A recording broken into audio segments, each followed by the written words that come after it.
Muy buenos días amigos, ¿cómo están? Les saluda Rafael Portillo, bienvenidos a Identidad TV. Hoy día un programa, ya pocos días de la Navidad y el cierre de fin de año.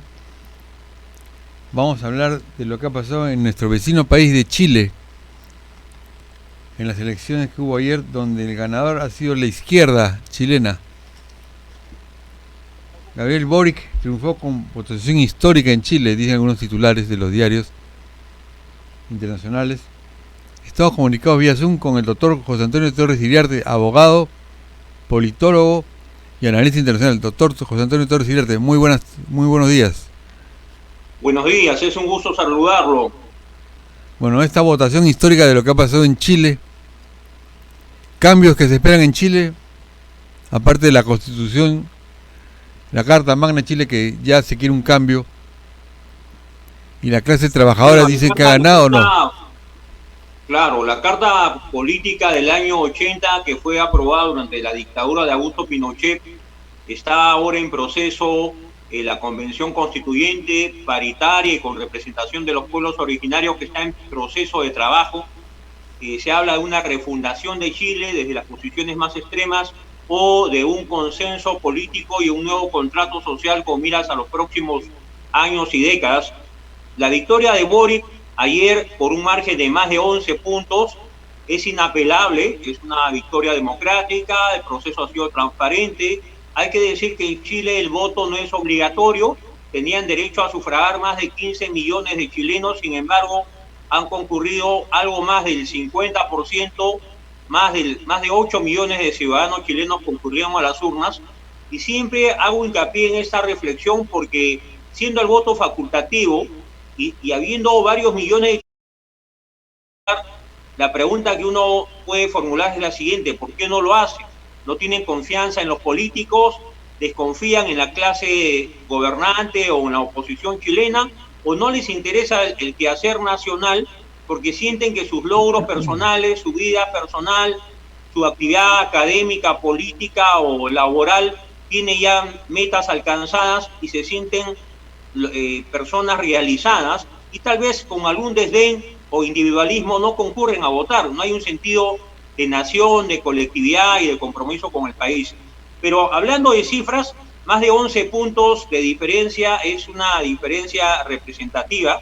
Creo que ni el propio Boric ni su comando de campaña pensaban que iban a lograr una victoria tan contundente, y me parece que en la última semana fue decisiva la participación de Michelle Bachelet, 2 veces presidenta de Chile, apoyando a Boric. Y un hecho que ha pasado tal vez desapercibido para algunos analistas es que la muerte de la viuda de Augusto Pinochet 3 días antes de las elecciones generó un rechazo de parte de los grupos que respaldaban a Boric. Celebraron la muerte de la esposa del dictador, de la viuda del dictador Pinochet, y el señor candidato de la derecha, José Antonio Kast, tuvo que dar el pésame y sentir y dar sus condolencias por la muerte de la que fue durante largos años primera dama de Chile. Entonces, estos hechos creo que han marcado un poco la recta final de la campaña, y además los sectores más jóvenes de la sociedad chilena que no votaron en segunda vuelta, en primera vuelta sí fueron ayer a votar e inclinaron, en mi concepto, de manera amplia la victoria para Boric. Doctor He escuchado Torres con atención el mensaje de Boric y creo que él ha tratado de moderar su discurso en segunda vuelta, pero anoche en su discurso de agradecimiento ha vuelto a retomar algunos conceptos y preceptos que esbozó en la primera vuelta electoral y que van más allá de la moderación. Hablando un poco de historia y conociendo un poco a Gabriel Boric, él ha apelado mucho al tema de su juventud, porque tiene creo que 35 años y es el presidente más joven en Chile. Él no ha vivido la época de Pinochet. Así es. Pero en sus discursos recuerda mucho a Allende.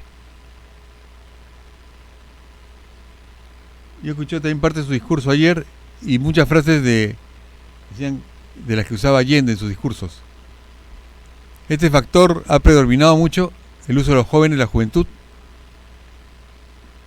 Bueno, creo que a los jóvenes de todas las generaciones siempre los anima una utopía, ¿no? Una ilusión, una quimera.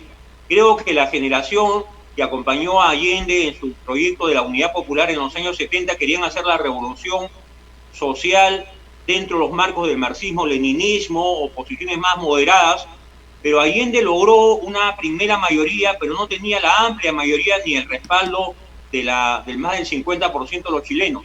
Incluso fue el Congreso de ese entonces, donde él no tenía mayoría, el que dio respaldo a su designación como presidente. Y no supo dialogar con la democracia cristiana, que era la segunda fuerza política, y aceptó la injerencia e intromisión de Fidel Castro y de los cubanos en su gobierno.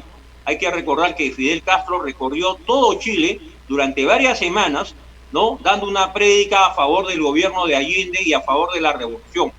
No hay que olvidar que Allende nacionalizó la industria del cobre, y no hay que olvidar que Allende polarizó la sociedad y el espectro político chileno, y no supo llegar a acuerdos mínimos con la democracia cristiana que hubieran evitado el golpe militar del año 73, y por el contrario, los sectores más radicales de la Unidad Popular, el MIR y otros sectores extremistas, buscaban ya la toma del poder por las armas e impulsar un proyecto revolucionario imitando a Fidel Castro. Creo que esto desnaturalizó lo que fue la Unidad Popular. Además, no hay que olvidar que había una guerra fría, la bipolaridad entre la Unión Soviética y los Estados Unidos, y definitivamente el gobierno de Nixon, Henry Kissinger, ¿no?, la CIA y los sectores del Departamento de Estado norteamericano influyeron para la toma del poder por las armas que lideró Augusto Pinochet, que había sido un colaborador de Salvador Allende, ¿no? Y es verdad, Boric evoca el pasado, no lo ha vivido, parece no conocerlo y parece ignorarlo, y espero que Chile aprenda de la lección de los años 70 y encuentre el camino del diálogo y el consenso para evitar los extremismos, ¿no? Muy bien. Y siempre recordemos pues de que él no menciona a Pinochet para nada, ni los años de tragedia y muerte que vivió Chile en la época de Pinochet. ¿Qué va a pasar con Latinoamérica? Pinochet es parte de la historia de Chile y no se le puede soslayar, porque impulsó reformas económicas, claro, estabilizó la economía, sentó las bases del crecimiento, y si bien fue un dictador, ¿no?, es verdad que aún hay un sector de chilenos que lo evocan e incluso lo admiran, ¿no? Claro. ¿Y cómo queda la región Latinoamérica? Porque bueno, Argentina, esa es la gran pregunta, ¿no? Claro. Anoche ya las cadenas noticiosas hablaban de la victoria de Boric, ¿no? Es verdad que su juventud es un factor que lo catapultea como un líder que va a tener trascendencia continental. No creo que tenga los dotes de, por ejemplo, el presidente Alan García, que también en el Perú fue electo presidente a los 35 años, asumió el cargo cuando ya había cumplido los 36, ¿no? Y en su momento fue un líder continental que levantó la bandera de la reducción del pago de la deuda externa, incluso muy admirado en Chile, el presidente García. Creo que Boric está todavía en un proceso de aprendizaje. Él es un egresado de la Facultad de Derecho de la Universidad de Chile, no se ha graduado, es un líder estudiantil. Su padre se ha formado y ha sido dirigente de la democracia cristiana, y creo que Boric, sin la democracia cristiana, sin el apoyo del Partido Socialista y de Bachelet en especial, no hubiera logrado la amplia victoria que ha conseguido ayer. Y si no es consciente que el voto de primera vuelta que lo respaldó solo fue de 25% y algo más, y no es consciente que no tiene la mayoría para imponer una agenda política, va a encontrar dificultades. Ahora, hay un reacomodo de fuerzas en América Latina. Ya Cristina Fernández, el señor Fernández de Argentina, Evo Morales y Arce en Bolivia, Lula en Brasil y por supuesto Nicolás Maduro en Venezuela han enviado sendos saludos al presidente electo, y ellos tienen el concepto que han ganado un espacio más en América Latina y que en el ajedrez político de la región la izquierda se está imponiendo, llamémosle socialismo del siglo XXI, y la agenda del Foro de Sao Paulo y el Grupo de Puebla. Ahora, ¿hasta qué punto Boric tendrá distancia de este movimiento continental? Yo tengo mis dudas, porque ayer he visto con bastante sorpresa cómo los primeros interlocutores que salieron a hablar de la victoria de Boric han sido los dirigentes del Partido Comunista Chileno. El viejo Partido Comunista Chileno, que radicalizaba y pretendía imponerse sobre Allende para ir a extremismos políticos en los años 70, parece que trata de rodear, seducir a Boric y llevarlo a los extremismos, porque Boric al fin y al cabo es un moderado al lado del Partido Comunista, pero el Partido Comunista, siendo minoritario en Chile, tiene mucha influencia ideológica y mucha capacidad de movilización con los sectores que controla algunos sindicatos y algunas federaciones. Doctor Torres, cuando terminó la primera vuelta en el Perú, se habló de polarización en el Perú. ¿Está pasando lo mismo en Chile o no? Bueno, los resultados de Perú en primera vuelta dieron pie a que se optara por la señora Keiko Fujimori o por el profesor Pedro Castillo. Sin embargo, quiero evaluar los resultados. Ayer Boric ha ganado contundentemente por más de 11%. La victoria de Pedro Castillo fue apenas por más de 40.000 votos, que no merecieron la confianza de todos los actores políticos. Ahora, ¿Chile está más polarizado que Perú? Creo que sí. En Perú, los llamados sectores de la derecha, centroderecha, se han estado movilizando desde antes de la segunda vuelta y después de la segunda vuelta, y son los que están impulsando fundamentalmente la vacancia presidencial de Pedro Castillo. Pero creo que la sociedad chilena es más ideologizada, más educada políticamente, tiene una tradición de izquierdas muy arraigada, porque Allende fue electo presidente porque era un proceso político que tenía una data de hacía 30 años en Chile. Los socialistas habían sido una pieza importante en la política chilena y lograron, gracias a la Unidad Popular, una coalición de partidos, llegar al gobierno. Por lo tanto, si en Perú hay polarización, el proceso peruano tiene otra dinámica, y por supuesto, si yo comparo a Pedro Castillo, su nivel académico, su nivel de formación política, y pongo a Boric al otro lado, Boric es un hombre formado política e ideológicamente, y Pedro Castillo, la verdad que cada vez deshonra más al Perú, ¿no? La semana pasada leí una columna suya donde hace mención al ex ministro de Defensa, Jorge Nieto Montesinos, que es el nuevo defensor de Pedro Castillo, algo así creo que usted lo menciona, si no me equivoco. Sí, ese es el título del artículo, ¿no? Jorge Nieto Montesinos respalda a Pedro Castillo. Claro, Jorge Nieto Montesinos es un poco... ha pasado por varios partidos. Maoísta. Claro. ¿Perdón? Y ha pasado por varios partidos, Jorge Nieto. Claro, es el referente de una izquierda maoísta de los años 70 que hablaba del camino de las armas, de la revolución desde la posición de vanguardia revolucionaria. Fue parte del proyecto de Izquierda Unida y luego se ha ido acomodando a todos los tiempos y gobiernos, y ahora se pretende aparentemente ser la voz política del actual gobierno. Puede ser el último referente de esa izquierda maoísta, puede ser el último referente quizás, Jorge Nieto Montesinos. Bueno, es un referente maoísta que logró entender después de la caída del muro de Berlín que el mundo había sufrido una gran transformación. Él ha tratado de sobrevivir políticamente, ayornando su lenguaje, siendo agregado cultural, ministro de Defensa, ministro de Cultura, candidato, señor Forsyth, y trata de sobrevivir, y creo que tiene formación política e ideológica y habilidad para poder reposesionarse y tratar de ser un vocero, ¿no?, del gobierno decadente de Pedro Castillo.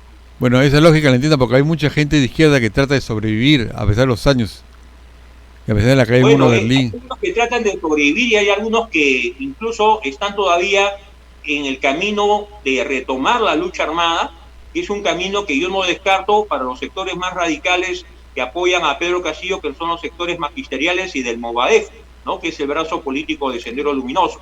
Entonces, creo que vale la pena hacer un paralelismo entre el proceso político peruano y el chileno, guardando las distancias, porque Salvador Allende, que se convirtió luego de su muerte en un ícono en América Latina y un referente, la verdad que tuvo un gobierno deficiente, para algunos desastroso, no supo controlar la inflación, una escasez, ¿no?, pretendió imponer el control de precios, nacionalizó y estatizó de manera exagerada la economía chilena y sobre todo polarizó y dividió a un país que tenía una vocación democrática y una tradición democrática. En Chile no se habían producido golpes de Estado prácticamente en todo el siglo XX, Y Augusto Pinochet, que había sido su colaborador, su hombre de confianza en el gobierno, ¿no? Terminó sumándose a este proyecto golpista a última hora, y todos conocemos el desenlace trágico y lo que significó para Chile caer en dictadura, y muchos chilenos salieron al exilio, hubo muertos y desaparecidos, y ciertamente la izquierda todos estos años ha tratado de sobrevivir con un mensaje, una narración, una historia bien contada de que Chile no fue víctima de un golpe, y obvia lo que Chile fue y era en el año 73, un país en caos, lleno de violencia, de atentados de derecha y de izquierda, donde las clases medias no apoyaron a Allende, porque él, en vez de atraerlas, las insultaba, las agraviaba. Los voceros del gobierno trataban de culpar a las clases medias de golpistas o fascistas, ¿no? Y ahora ese discurso también se habla en el Chile de ahora, ¿no? Porque han dicho que el señor Kast es un fascista, un neofascista, claro, ultraconservador, ultraderechista, cuando en realidad, si uno sigue la trayectoria política de Kast, es un hombre de derecha, sí, es un hombre católico, sí, es un padre de familia, sí, pero no es un ultraderechista, no exageremos, sino que la política ahora, para simplificarse, no cae en el fácil juego de la etiqueta, ¿no? Etiquetar a las personas y bajo esa etiqueta llamarlas hija del dictador, la viuda del dictador, la dictadura de Pinochet, ¿no? O la ultraderecha chilena fascista, ¿no? Creo que hay que encontrar la madurez. En Chile hay sectores políticos responsables. Espero que más bien la Democracia Cristiana y el Partido Socialista acompañen a Boric en el gobierno y no sea el Partido Comunista el hegemónico. Porque si es el Partido Comunista y los sectores radicales de izquierda chilena los que tienen primacía en el gobierno de Boric, yo temo que Chile entrará en una espiral de ingobernabilidad, ¿no? Haciendo un análisis a lo que nos dice usted, y quisiera que nos recuerde un poco, me quedó esa duda, pues si existe la centroizquierda en Chile o no.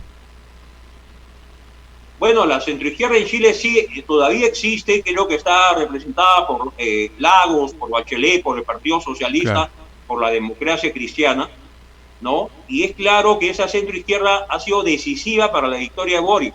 Boric, si hubiera repetido el discurso y la propuesta de gobierno de la primera vuelta, no hubiera ganado, y si Bachelet y la Democracia Cristiana no lo hubieran respaldado explícitamente en la segunda vuelta, dudo que hubiera ganado.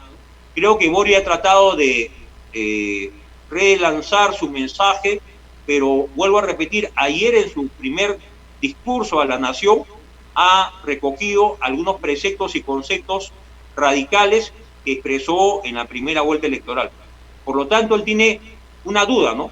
O me apoyo en los electores que me respaldaron en primera vuelta, o busco ser la voz de todos los chilenos, ¿no?, que me votaron en segunda vuelta, y trato de llegar a consensos en diputados y senadores donde su partido no tiene mayoría, donde casi hay una paridad numérica entre los sectores de la derecha y la izquierda. Por lo tanto, si no hay acuerdos políticos, Chile va a ser ingobernable.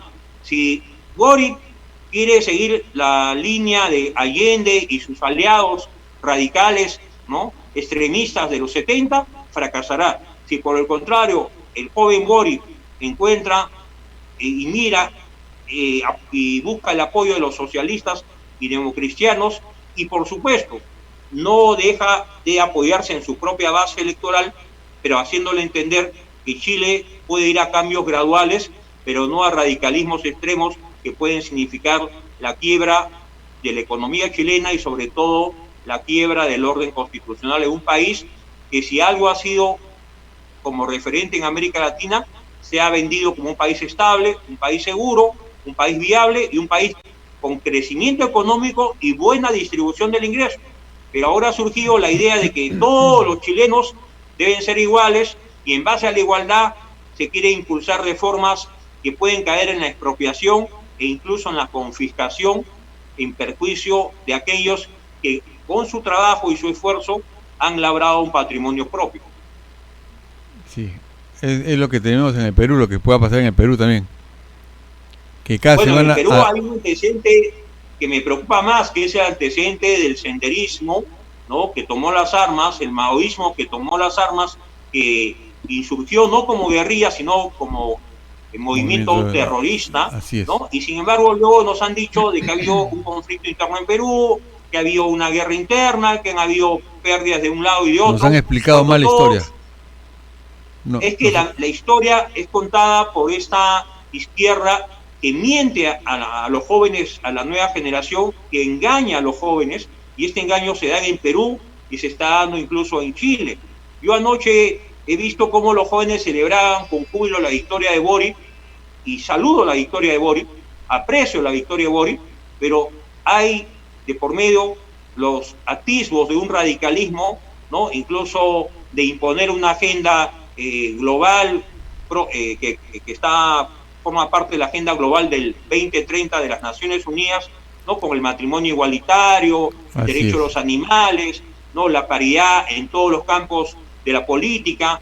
Y cuando todos entendemos si Boric quiere ser un socialdemócrata moderno para un Chile del mañana, tendrá que entender que la economía no puede contradecir a la política, o la política no se puede enfrentar a las leyes de la economía, y la racionalidad, el sentido común y la responsabilidad en el manejo de las cifras económicas debe llevar a un estadista, si es que pretende ser Boric, no un agitador, no un líder estudiantil, sino un estadista, un gobernante, debe llevar a Chile al diálogo, al consenso y a la moderación. Porque yo he encontrado en el candidato perdedor, José Antonio Kast, un lenguaje de saludo, de respeto, ¿no?, y de voluntad de acercamiento al gobierno para las tareas de un Chile del mañana. Claro, porque el señor Gabriel Boric se apoyó mucho en las protestas que ha habido en Chile de parte de los estudiantes, los dirigentes estudiantiles, para llegar a la Casa de la Moneda. Quiero que nos recuerde, porque a mí me gusta mucho el tema de la historia, y si habla de la Guerra Fría, uno que ha leído algunos libros de Guerra Fría o viendo documentales, usted habló pues de cómo el gobierno de Nixon, es decir, le recuerdo a algunos amigos, con la CIA entraron a Chile, a ese Chile los 70 de Allende, para derrocarlo e imponer al gobierno de Pinochet. ¿Por qué le interesaba tanto a Estados Unidos ingresar a Chile y dominar el gobierno de Chile? Bueno, si nos ubicamos en el espacio-tiempo de los años 70, gobernaba el Perú Juan Velasco, que era un reformista militar. Gobernaba en Bolivia, está el recuerdo de la insurgencia de Che Guevara, que trató de promover la guerrilla en territorio boliviano, ¿no? En Chile, en Argentina había vuelto al gobierno el peronismo, ¿no?, bajo el liderazgo de Cámpora y luego de Juan Domingo Perón, y había el temor para los Estados Unidos desde la lectura norteamericana de que América del Sur se convierte en un aliado de Cuba y de la URSS, ¿no? En esos años la URSS había invertido recursos, mucho dinero, en apoyar al gobierno de Cuba para que toda América Latina y la juventud de esos años piense que Cuba había encontrado el camino de la igualdad y del desarrollo. Todos sabemos que eso fue una farsa. Sin embargo, los jóvenes que tomaron la iniciativa de ser de izquierda marxista en los años 70 tenían esa utopía, esa ilusión. Entonces, creo que Estados Unidos de ahora, con Biden, tiene una enorme responsabilidad respecto a América Latina. Yo no creo en la injerencia política, yo creo en la soberanía de los estados, y creo que en el destino que cada país debe forjar, pero creo que Estados Unidos no está cooperando con las democracias y la libertad en América Latina, porque sus prioridades están en otras partes del mundo, y seguimos siendo poco importantes para los Estados Unidos. Y solo cuando hay atisbos de riesgo para la seguridad, que ellos llaman la seguridad de la región latinoamericana o del sur, es que ellos prestan atención. Claro, Nixon y Kissinger, que aún vive Henry Kissinger, y que ha escrito libros muy importantes que recogen sus memorias, fueron pieza clave en mi concepto en ese proceso de la caída de Allende. Pero también es verdad que Allende y sus colaboradores y sus aliados fueron demasiado irresponsables, demasiado ideologizados. Eso es lo que pasa. A veces, cuando un gobierno le es incómodo a una potencia, pasa eso, ¿verdad, doctor? Doctor José Antonio, ¿está ahí? ¿Recibió la señal? Ahí está volviendo. ¿Aló? Sí, lo escuchaba. Le preguntaba que si cuando un pequeño gobierno le es incómodo a una potencia, ¿qué es lo que se puede hacer? Cambiar el gobierno.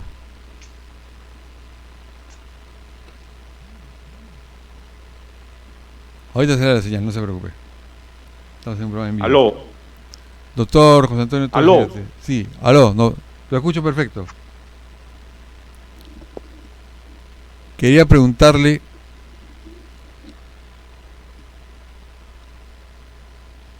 Bueno, amigos, eso ha sido un problema que pasan en vivo.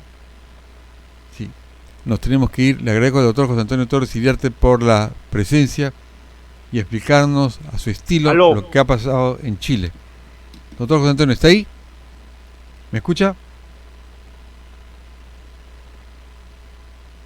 Bien, ya venimos con más información en Identidad TV.